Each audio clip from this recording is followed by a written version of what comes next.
Hello friends, welcome to my channel. మన ఇంట్లోన కిచెన్లోనే చేసుకునే పనులను సింపుల్గా చేసుకొని మన టైంతో పాటు మనీని ఏ విధంగా సేవ్ చేసుకోవడానికి చాలా మంచి టిప్స్ని అయితే ఈ వీడియో షేర్ చేయబోతున్నాను.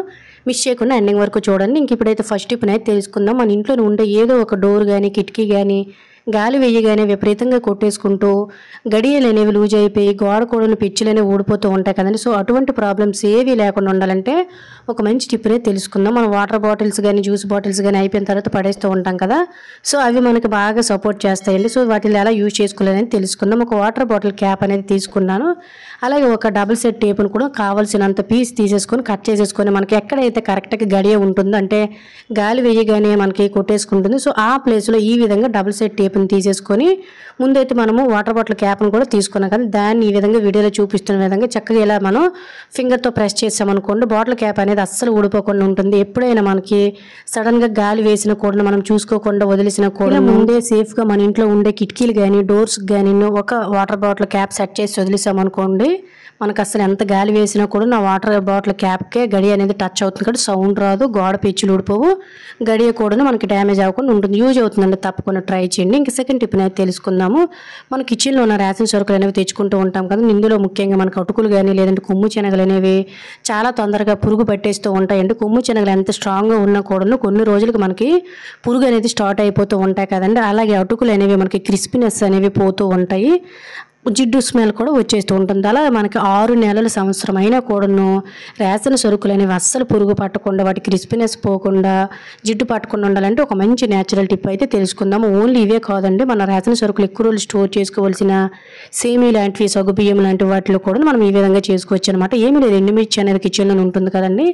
ప్రతి రేషన్ సరుకులో కూడా ఈ విధంగా మనం ఎక్కువ రోజులు స్టోర్ చేసుకుంటామో అనుకుంటామో వాటిలో 2 ఎండుమిరపకాయలు వేయడం వల్ల ఎండుమిర్చి అనేది చాలా చాలా ఘాటుగా ఉంటుంది, అలాగే పాడవదు కూడా. కాబట్టి సో ఇలా రెండిట్లోనే వేసేసుకున్నాను, చూసారు కదా, 2 చొప్పున ఇలా వేసేసుకొని క్యాప్ క్లోజ్ చేసి పెట్టుకున్నాం అనుకోండి మనకి 6 నెలల నుంచి సంవత్సరమైన కూడా పాడైపోకుండా క్రిస్పీనెస్ పోకుండా జిడ్డు స్మెల్ రాకుండా ముఖ్యంగా పురుగు పట్టకుండా రేషన్ సరుకులు ఉంటాయి కాబట్టి మన శ్రమతో పాటు మనీ కూడా సేవ్ అవుతుంది, యూజ్ అవుతుందని ట్రై చేయండి. ఇంకా మూడవ టిప్ని అయితే తెలుసుకుందాం. నార్మల్గా మనము అట్టిపళ్ళు అనేవి ఈ విధంగా డజన్ కానీ అరటి డజన్ కానీ తెచ్చుకుంటూ ఉంటాం కదండి. ఇప్పుడైతే వేసవి అనేది స్టార్ట్ అయిపోయింది, అన్నీ కూడా చాలా తొందరగా పాడైపోతాయి. అందులో ముఖ్యంగా అట్టిపండు అనేది చాలా తొందరగా నల్లబడిపోయి పన్ను కూడా చాలా తొందరగా ముగ్గిపోతుంది కదా. ఇలా 4-5 రోజులైనా కూడా పళ్ళు అనేవి ముగ్గకుండా తొక్కలు కూడా డ్యామేజ్ అవ్వకుండా అంటే నల్లబడిపోతూ ఉంటాయి కదా. సో అలా నల్లగా కూడా అవ్వకుండా ఉండాలంటే సింపుల్గా ఇలా ట్రై చేయండి. ఏమీ లేదు, సిల్వర్ పాయిల్స్ అనేవి మనకి ఇంట్లో ఉంటూనే ఉంటాయి కదా, వాటిని చిన్న పీస్ని కట్ చేసేసుకొని పైన ఈ విధంగా మొదళ్ళు అనేవి ఉంటాయి కదా, అక్కడ ఈ విధంగా వీడియోలో చూపిస్తాను ఫోల్డ్ చేసేసుకున్నాం అనుకో కొన్ని రోజులైనా కూడా మనకి ముగ్గిపోకుండా అలాగే తొక్క కూడా నల్లబడిపోకుండా చాలా ఎక్కువ రోజులు నిల్వ ఉంటాయండి. సో ఎక్కువ తెచ్చుకునేటప్పుడు ఈ విధంగా ట్రై చేసి చూడండి. అలాగే ఫ్రెండ్స్, ఇంకొక చిన్న రిక్వెస్ట్ అండి, ఈ వీడియో కనుక మీకు నచ్చినట్లయితే ప్లీజ్ ఒక లైక్ చేయండి. మీరు ఒక లైక్ చేయడం ద్వారా ఇంకొంతమంది క్రియేటర్స్కి ఈ వీడియో సజెస్ట్ అవ్వడం జరుగుతుంది కాబట్టి ప్లీజ్ ఒక లైక్ చేసి వెళ్ళడం అయితే మర్చిపోకండి. ఇంక ఇప్పుడైతే 4వ టిప్ని అయితే చూద్దాము. నార్మల్గా ఇంట్లో మనకి న్యూస్ పేపర్స్ ఉంటూనే ఉంటాయి కదండి. ఇవి నార్మల్ వాడుకగా కాకుండా చాలా రకాలుగా యూజ్ చేసుకొని మన టైంతో పాటు మనీని సేవ్ చేసుకోవచ్చు. సో అది ఏంటి అనేది తెలుసుకుందాం. ప్రతి ఒక్కరి ఇంట్లోనూ న్యూస్ పేపర్స్ అనేవి ఉంటూనే ఉంటాయి కదండి. కావాల్సినంత చిన్న పీస్ని అయితే ఈ విధంగా కట్ చేసేసుకుని సైజులోకి అయితే ఈ విధంగా నేను కట్ చేసేసుకున్నాను, చూసారు కదండి. ఎప్పుడైనా ఇల్లు బ్యాడ్ స్మెల్ వచ్చేటప్పుడు ఇంట్లో దోమలు ఎక్కువగా తిరుగుతున్నప్పుడు సింపుల్గా ఇలా ఒక న్యూస్ పేపర్ని చిన్న పీసెస్గా కట్ చేసుకొని అందులో ఏదైనా మనం వాడే పౌడర్ కొంచెం స్మెల్ వచ్చేదంటే మంచి స్మెల్ వచ్చేది కొంచెం వేసుకొని వీడియోలో చూపిస్తున్న విధంగా ఈ విధంగా మడత పెట్టేసుకొని నార్మల్గా మనం అగ్గిపెట్టితో వెలిగించేసి ఇంట్లో పెట్టేసామనుకోండి ఇల్లు అనేది ఒక్కొక్కసారి చెమ్మ స్మెల్ అనేది వచ్చేస్తూ ఉంటుందండి. ఒక్కొక్కసారి ఫిష్ లాంటివి గట్టను పీతలు లాంటివి గట్ట ఉండేటప్పుడు ఇంట్లో అదే రకమైన స్మెల్ అనేది ఉంటుంది కదా, అస్సలు పోదు. అలాంటప్పుడు కూడా సింపుల్గా ఇలా మనం కాగితం వెలిగించామనుకోండి ఇల్లు అంతా 24 అవర్స్ మంచి స్మెల్ రావడమే కాకుండా ఇంట్లో నుండి బ్యాడ్ స్మెల్ అనేది పోతుంది. ముఖ్యంగా మనకి దోమలు అనేవి ఒక్కొక్కసారి చిన్న చిన్న రెక్క పురుగు లాంటివి గట్ట ఎగురుతూ ఉంటాయి కదండి, అవన్నీ కూడా చక్కగా మనకి క్లియర్ అయిపోతాయి. ఈజీగా న్యాచురల్గా ఎవరైనా కూడా హ్యాపీగా వెలిగించేసుకోవచ్చు అండి దీన్ని అయితే. సో అలాగే ఫ్రెండ్స్, ఇంకొక చిన్న రిక్వెస్ట్ అండి, ఇంకా మీలో ఎవరైనా మన ఛానల్ సబ్స్క్రైబ్ చేసుకోలేకపోతే ప్లీజ్ సబ్స్క్రైబ్ చేసుకుని పక్కన ఉన్న బెల్ ఐకాన్ ఆల్ యాక్టివేట్ చేసుకోండి. ఓన్లీ పేపర్ ఈ విధంగానే కాకుండా ఇంకొక రకంగా కూడా యూజ్ చేసుకోవచ్చు అండి. సో అదేంటంటే నార్మల్గా మనం ప్రతిరోజు కరివేపాకు వాడుతూనే ఉంటాం. కరివేపాకు కరివేపాకు అనేది ఫ్రిడ్జ్లో పెట్టిన 2-3 రోజులకే మనకి చెమ్మ పట్టేసి నల్లగా ఆకులు మాడిపోయి పాడైపోతూ ఉంటాయి కదా. ఇలా మీరు 15 రోజుల నుంచి 20 రోజులైనా కూడా మనకి ఒక్క కరివేపాకు రెబ్బ కూడా పాడవకుండా ఉండాలంటే చిన్న చిన్న న్యూస్ పేపర్స్ ముక్కల్లాగా చేసేసుకొని సింపుల్గా ఇలా చిన్న చిన్న బాల్స్లా తయారు చేసేసుకొని చక్కగా కరివేపాకులు గట్టను మనం ఇలా పెట్టేసి ఫ్రిడ్జ్లో పెట్టుకున్నాం అనుకోండి, మనకి ఎన్ని రోజులైనా కరివేపాకు అదే విధంగా ఫ్రెష్గా వాడిపోకుండా స్మెల్ పోకుండా ఉంటుందండి. ఫ్రిడ్జ్లో పెట్టిన చెమ్మ అనేది చేరుతుంది కాబట్టి ఆ చెమ్మ అనేది పేపర్స్ అనేవి తీసుకుంటూ ఉంటుంది కాబట్టి సో మనకి కరివేపాకు అనేది అస్సలు కూడా రెబ్బ కూడా పాడవదండి. యూజ్ అవుతుందండి. తప్పకుండా ట్రై చేసి మీ ఫ్రెండ్స్ అండ్ ఫ్యామిలీకి షేర్ చేయడం అయితే మర్చిపోకండి. ఇంకా 5వ టిప్ అయితే చూద్దామండి. జనరల్గా మన ఇంట్లో నా పాలకూర కానీ లేదంటే తోటకూర కానీ ఇటువంటివి ఏవైనా కూడా ఆకుకూరలు అనేవి వండుతూ ఉంటాం కదండి. వీటితో వచ్చే ప్రాబ్లం ఏంటంటే వీటిని చక్కగా నీట్గా ఇసుక లేకుండా కడుక్కోవాలి. ఇసుక అనేది ఉన్నా కూడా మన కూరలు అనేవి పాడైపోతాయి. అలాగే వీటిని కట్ట ప్రకారం అంటే మనం కట్ట అనేది ఎలా తెచ్చుకున్నామో వంజు పెట్టుకొని కడుక్కోవాలి కదా, లేదంటే ఆకులు అనేవి సపరేట్ అయిపోతూ ఉంటాయి.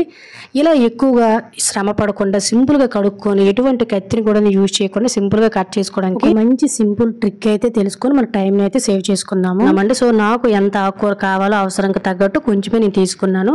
సో ఎప్పుడైనా ఆకుకూరలు కడగాలి అనుకునేటప్పుడు ఈ విధంగా జారి అంటే జ్యూసర్ అనేది మన దగ్గర ఉంటుంది కదండి, అది స్టీల్ అయినా ప్లాస్టిక్ అయినా కూడా తీసేసుకొని చక్కగా ఇలా మనం వంజు ప్రకారమే అంటే కట్ట ప్రకారం ఈ విధంగా మనం తీసేసుకొని సపరేట్ అయిపోకుండా అందులో నుండి మురికి పోవాలి, వేస్ట్ ఆకులంతా అడుగుకి వెళ్ళిపోవాలంటే ఈ విధంగా కిందన ఒక తపేలు కానీ గిన్నె కానీ పెట్టేసుకొని ఈ విధంగా చక్కగా మనం కట్టతో పాటు కడుక్కున్నాం అనుకుంటూ ఇసుక మట్టి అంతా పోతుంది.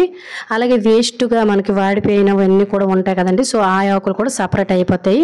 వాటర్ కూడా చాలా చేంజ్ అవుతుంది. ముఖ్యంగా ఇలా కడుక్కోవడం వల్ల మనకు బెనిఫిట్ ఏంటంటే చిన్న చిన్న ఆకులు అనేవి రబ్బర్లా కాకుండా పీసెస్లో మిగిలిపోతూ ఉంటాయి కదండి. వాటిని మనం కడగాలంటే ఎక్కువగా ఆకే వేస్టేజ్ అనేది అయిపోతుంది కదా. సింపుల్గా ఇలా జాలీలో వేసేసుకొని చిన్న చిన్న ఆకు అయినా కూడాను చక్కగా ఇసుక లేకుండా నీట్గా కడిగేసుకొని మన టైంతో పాటు కూడాను మన చక్కగా పనులు కూడా సేవ్ చేసుకోవచ్చు అని. చూసారు కదా వేస్టేజ్ అంతా కూడా అడుక్కు వెళ్ళిపోతుంది.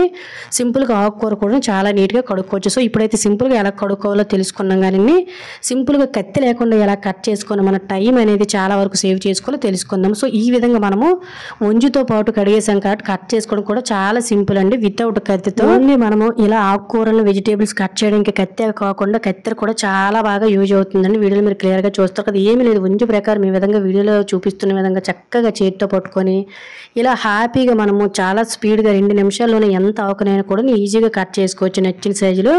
వీడియోలో క్లియర్గా చూస్తున్నారు కదండి. సో మనం మార్నింగ్ లేచి క్యారేజ్లు కట్టాలి లేదంటే వంట తొందరగా చేయాలనుకునేటప్పుడు వీటిని కడుక్కోవడానికి కట్ చేసుకోవడానికి ఎక్కువ టైం పడుతుంది కదా. చిన్న టెక్నిక్తో కత్తి లేకుండా సింపుల్గా ఇలా మన ఇంట్లో పనులన్నీ సింపుల్గా చేసేసుకోవచ్చు అండి. సో ఈ విధంగా మనం చేసుకోవడం వల్ల మన పనులు అనేవి గంటల్లో అవ్వాల్సిన నిమిషంలోనే అయిపోతాయి. సింపుల్గా ఎలా కట్ చేసానో చూసారు కదండి. కత్తి లేకుండా కత్తెరతో మనకు ఆకు కూడా చాలా చక్కగా ఏ సైజులో కావాలంటే ఆ సైజులో సింపుల్గా కట్ చేసుకోవచ్చు. ఈసారి కత్తితో కాకుండా ఈ విధంగా కత్తెరతో వెజిటేబుల్స్ కానీ లేదంటే ఈ విధంగా ఆకుకూరలు కానీ కట్ చేసి చూడండి. చాలా వరకు మీకు టైం అనేది సేవ్ అవుతుంది. ఈ చిన్న ట్రిక్తో చేతుల నొప్పులు అనేవి తగ్గిపోతాయి, గంటల్లో పనులు నిమిషంలో కూడా అయిపోతాయి. యూజ్ అవుతుందంటే తప్పకుండా ట్రై చేయడం అయితే మర్చిపోకండి. సో ఇది ఫ్రెండ్స్ ఈరోజు వీడియోలో అయితే టిప్స్. ఐ హోప్ ఈ టిప్స్ మీకు యూజ్ అయ్యని అనుకుంటున్నాను. టిప్స్ కనుక యూజ్ అయినట్లయితే please like, share, subscribe my channel. Thank you for watching. Bye bye.